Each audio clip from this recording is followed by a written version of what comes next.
Capítulo 13. El maestro de las marionetas. Jiro tomó la llave y abrió con cuidado la reja.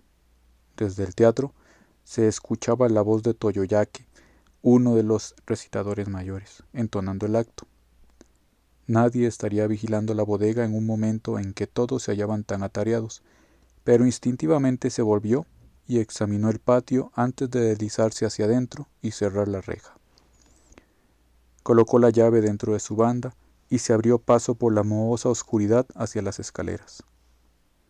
No estaba consciente de estar nervioso, pero advirtió que sudaba y que una de las venas de su sien latía dolorosamente. Trepó por la oscura escalera, colocando las manos en el peldaño siguiente y deslizándose como un gato, entrecerrando los ojos para acostumbrarlos con mayor rapidez a la penumbra. Avanzó por el estrecho pasillo hacia el frente de la edificación y hacia la luz de la única ventana.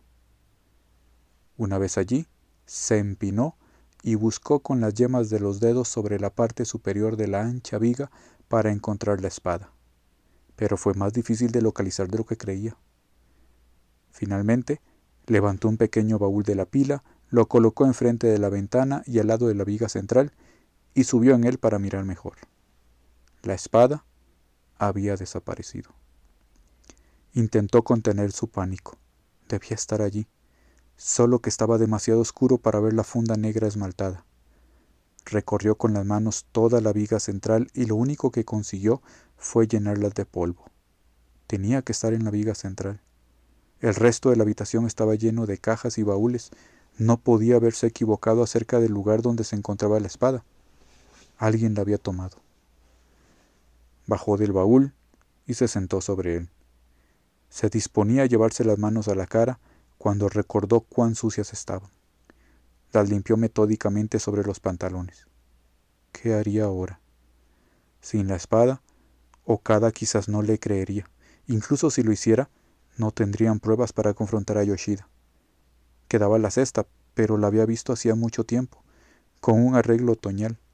Desde entonces, la señora Yoshida habría cambiado el arreglo de la alcoba al menos 2 veces para las diferentes estaciones, y no había manera de saber rápidamente dónde estaría la cesta. Tiempo. No tenía tiempo. Lo echarían de menos en el escenario dentro de poco. ¿Cómo podría escapar siquiera unos minutos para verificar? Debía ir. Se incorporó, dejó el baúl en su lugar y se dirigió por el estrecho pasaje hacia la escalera. Jiro estiró la mano izquierda para conservar el equilibrio en la oscuridad y miró hacia abajo. Cuando lo hizo, su sangre se congeló. Pues allí, al final de la escalera, apenas distinguible en la penumbra, se hallaba alguien. Por la figura, supo que la persona llevaba una caperuza de titiritero. No había lugar para esconderse, pero Jiro instintivamente retrocedió hacia el estrecho pasillo. La figura encapuchada avanzaba escaleras arriba. Cuando llegó al segundo piso y se volvió hacia él, Jiro pudo ver que llevaba una marioneta masculina. El brazo y las piernas izquierdos de la marioneta colgaban inertes, pero la persona había colocado sus manos en el cuello y en el brazo derecho y estaba operando la marioneta de tal manera que ésta parecía asomarse primero a la izquierda y luego a la derecha, como si buscara algo o alguien. Jiro había retrocedido casi hasta la ventana cuando la marioneta se detuvo y pareció fijar sus ojos en él. «Ah», dijo, «ahí estás. Te he buscado por todas partes». Había algo en su voz que le resultaba familiar, pero debido a la oscuridad que envolvía al titiritero, Jiro no podía dejar de sentir que la voz provenía del rostro de madera. «¿Sabes?», prosiguió.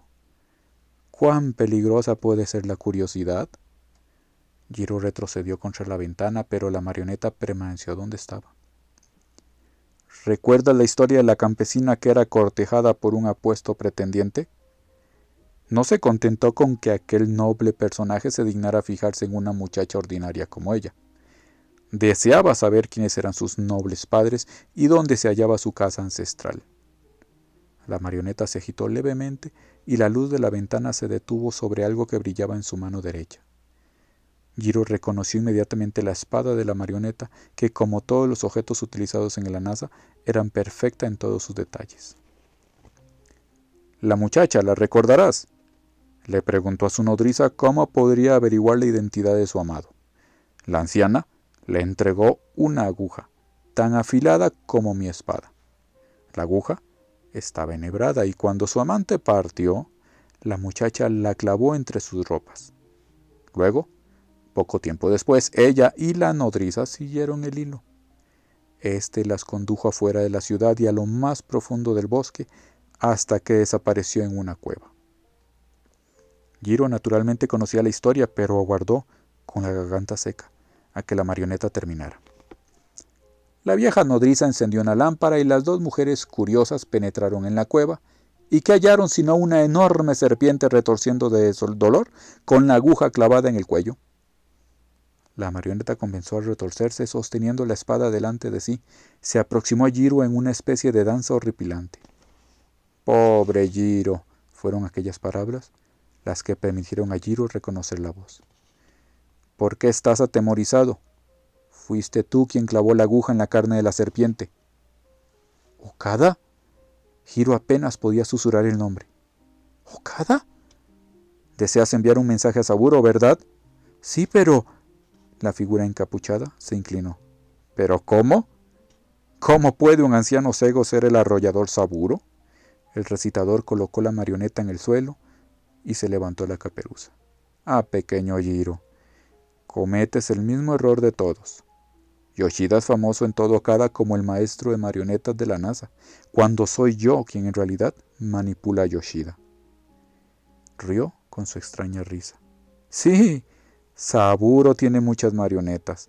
Toda el ala oriental le pertenece, así como Yoshida y algunos pocos elegidos de fuera que han jurado entregar su vida por la causa. Pero Saburo es solo uno. Solo yo soy el maestro de las marionetas». Jiro permanecía allí con la espalda contra la delgada ventana.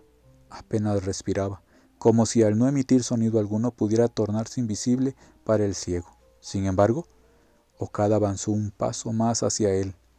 La espada de la marioneta brillaba en su mano. «¿Qué debo hacer? Llego a mi bodega y encuentro un ratón mordisqueando mis tesoros. ¿Qué hace el amo cuando atrapa un ratón con sus dientes hundidos en...». Jiro no esperó. Tomó el baúl que se hallaba más cerca de él y lo lanzó entre él y el recitador. Tomó otro y lo colocó encima del primero. Luego, trepando sobre ellos, se hizo sobre las vigas como un mono y se deslizó sobre la cabeza de Okada. Cuando lo hubo sobrepasado, saltó de la viga y colocó más cajas y baúles en el pasillo. El ciego había dejado caer la espada al suelo y agitaba los brazos impotente, intentando buscar una salida a la trampa que tendía Jiro a su alrededor. «Jiro, te lo ordeno, espera, te digo». Sin embargo, Jiro ya había bajado las escaleras y atravesado la reja. La cerró de un golpe y luego, en pánico, cerró las enormes puertas de hierro y colocó el pesado cerrojo. Él, Jiro, había apresado a Saburo el bandido tras unas puertas de hierro y en lo único que podía pensar era en aquel pobre anciano agitando los brazos, rogándole lastimeramente que esperara. Debía hallar a Kinshi. Kinshi sabría qué hacer.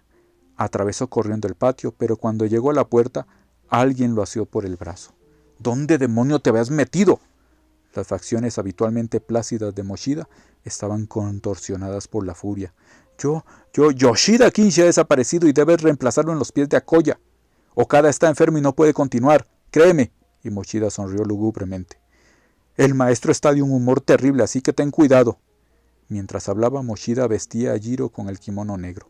Cuando terminó, colocó la caperuza sobre su cabeza y lo empujó hacia la entrada del escenario, donde Yoshida y el operario de la mano izquierda lo aguardaban. Jiro asió el dobladillo de Akoya entre sus dedos y se inclinó en la posición adecuada. ¡Auch! Algún dios le impidió gritar cuando el zanco de Yoshida se clavó en su tobillo. Al minuto siguiente, los tres se deslizaban al escenario detrás de la marioneta. La representación de la tortura del Koto había comenzado.